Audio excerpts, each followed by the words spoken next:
And in observing the anger,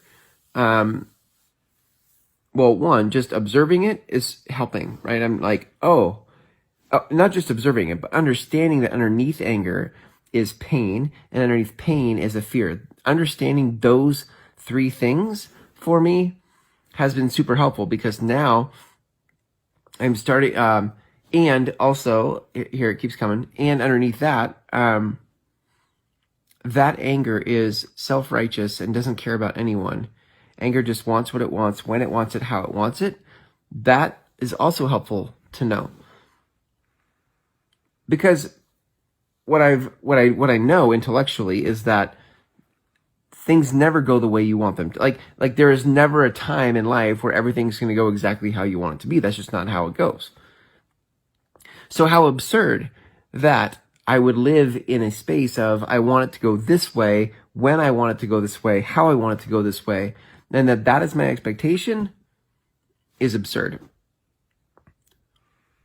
Of course I'm angry. Of course I would be angry if my expectation was that things were going to go the way I expected them to go, when I wanted them to go, how I wanted them to go. Well, of course.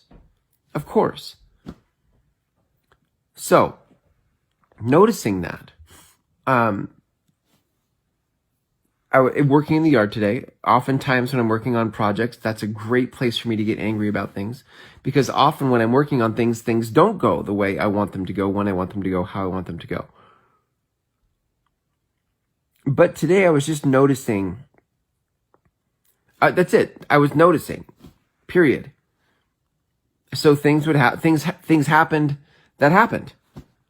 And there were moments where I could have been frustrated in my day. And I just noticed it. I'm like, got it. This is one of those moments where I would want this to go a certain way, but it's not going this way. And this is what it is. This is what it is.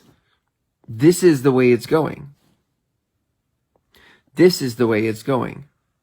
Rather than being mad about it, angry about it, self-righteous about it, I just observed it.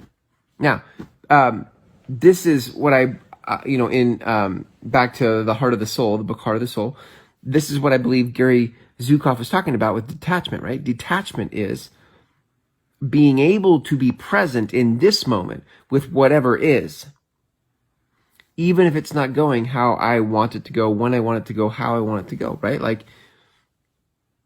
So that's the principle here tonight, right? The principle here is you also, maybe your anger doesn't look like mine. Maybe your anger doesn't look like mine. But what I know for many of us is we're angrier than we are admitting. If anger is about you wanting what you want, when you want it, how you want it, and when you don't get that, the frustration shows up however that shows up for you. Maybe your anger doesn't come out like loud curse words and lots of high energy. Maybe your anger comes out in raiding your pantry. Maybe your anger comes out in completely shutting yourself off from people. Maybe your anger comes out in something as evolved as having self-care days where you're like, I'm just going to take a self-care day. When really, in fact, underneath the surface of that, what's happening is you're fuming. You're fuming because it didn't go the way you want it to go, how you want it to go, when you want it to go. And so you decide to take your toys and go home and have a self-care day. Do you see, and if you're not noticing it, then what happens is you think that that's good. You're like, oh, yes, it's good to have a self-care day. But what you're missing is that anger is the thing happening here. So I'm not sure what that is for you. You're going to have to look for that for yourself. I'm just in the middle of it for me, and I can tell you what I'm noticing. I can tell you what I'm seeing. But it'll manifest differently for you, for sure.